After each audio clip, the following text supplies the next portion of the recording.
साहेब सतनाम। इस संसार सागर में जो आए, कोई यहाँ के हवा बयार से बचा नहीं, उसका प्रभाव सबके ऊपर लग गया। जब हम संसार में आते हैं, हम निर्मल होते हैं, हम हर तरह से स्वच्छ होते हैं, लेकिन यहाँ का विषय बयार हमें दूषित कर देता है। अब हम उसके सफाई के लिए अनेकों उपाय करते हैं, लेकिन हमारे सारे उपाय फेल हो जाते हैं, असमर्थ उनके अंदर है। तो सफा कैसे हो? हमारे महापुरुषों ने, ऋषि महर्षियों ने इस बात को बताया कि इस तरह से आप यदि नहीं चाहोगे तो आप सफा नहीं कर पाओगे। क्योंकि यहाँ पर जो लोग आए, कोई माया के झपेड़े से बचा नहीं, कोई संसार के इस धूल दूषित हवा से बचा नहीं, बयार से बचा नहीं। उसके लिए हमने उपाय अनेकों किया, लेकिन सफा नहीं हुआ। इसी संदर्भ में एक पलटू साहब का अमृत वचन है, श्रवण किया जाए सप्रेम।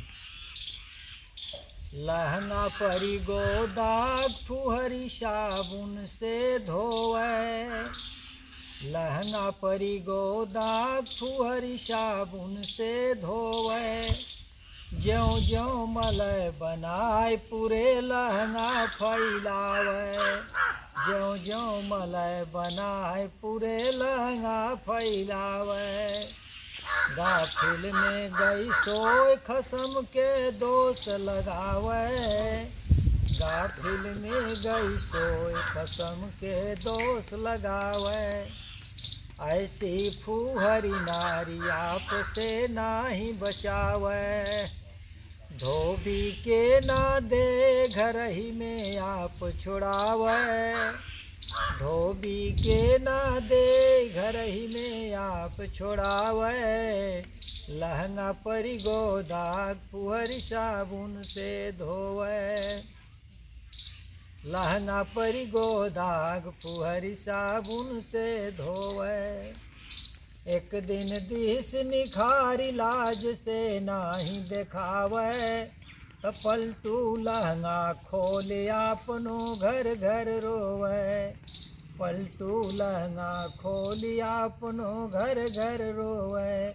लहंगा परी गोदाग फुहरी साबुन से धोवे।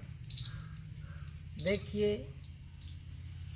पलटू साहब ने कितना बढ़िया हम लोग के कल्याण के लिए बात बोली कि लहंगा परी गोदाग फुहरी साबुन से धोवे। यहाँ पर हमारे अंदर अनेकों कमियां हो गई। कमियों को दूर जब तक नहीं किया जाएगा, तब तक सफाई नहीं होगी।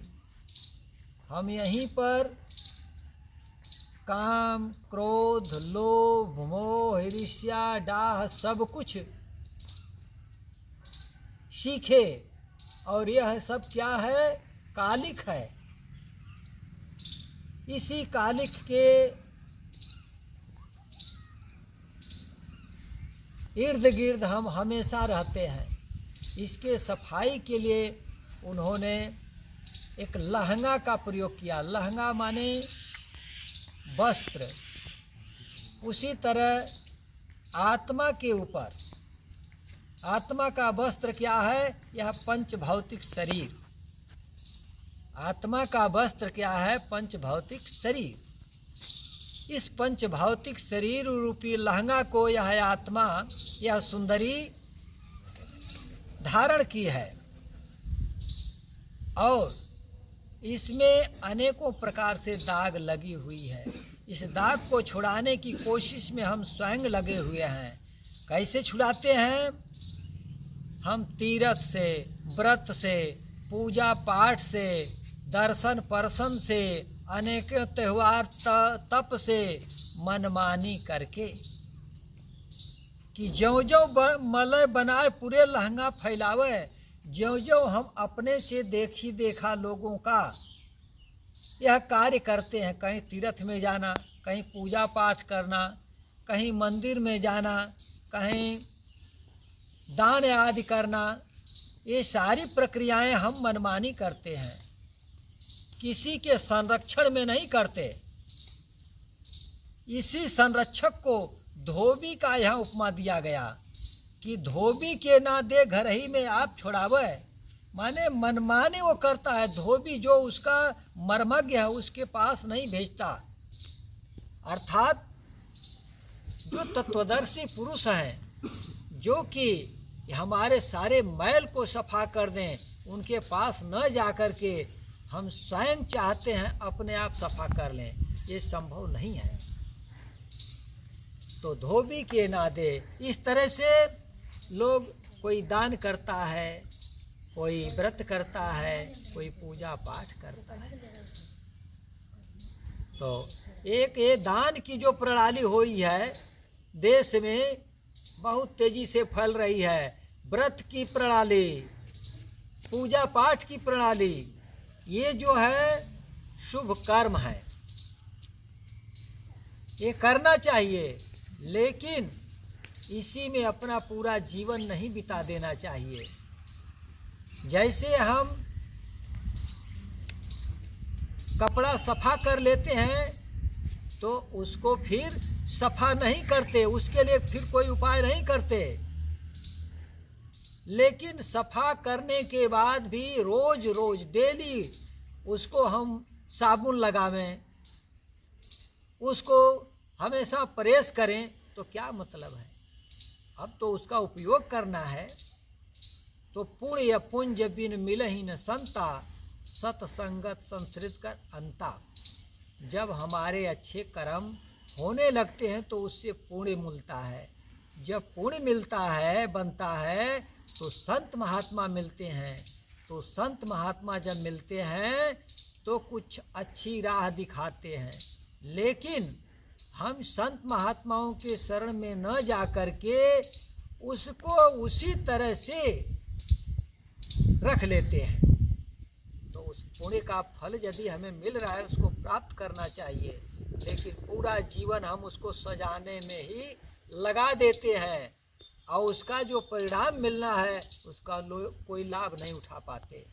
तो धोबी के ना दे घर ही में आप छुड़ावे, और ज्यों ज्यों मलय बनाए पूरे लहंगा फैलावे।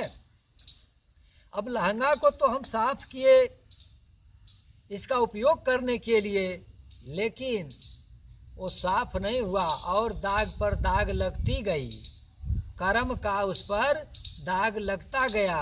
इस बात को हम जान नहीं पाए। हम तो समझे कि ये हमारा लहंगा, ये हमारा ये चादर साफ हो रहा है, लेकिन उस पर दिन प्रतिदिन और जो है मैल पर मैल चढ़ती जा रही है, दाग पर दाग लगती जा रही है। क्योंकि कर्म का दाग लगता है, कर्म का फल मिलता है, तो कर्म के फल के लिए मनुष्य शरीर धारण करना पड़ता है या अन्य 84 के शरीर धारण करना पड़ता है। तो इस तरह से जन्मत मरत दुसह दुख होई, जन्म और मरण में बहुत दुख होता है।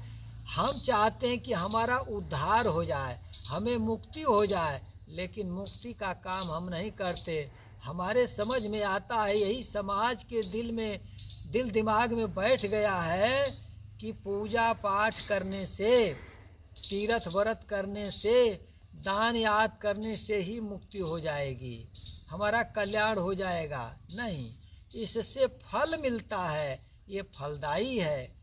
किसी संत महात्मा के शरणागत होकर के बताए हुए मार्ग से हमारा कल्याण होता है, नहीं तो ऐसे ही जीवन बीत जाएगा कर्म करते करते। इसलिए हमारे अंदर 4 प्रकार के पुरुषार्थ हैं। हमें पुरुषार्थ करने के लिए यह जन्म मिला, लेकिन हम क्या करते हैं कि पशु पक्षी के तरह अपना जीवन बिता देते हैं, पुरुषार्थ नहीं कर पाते हैं।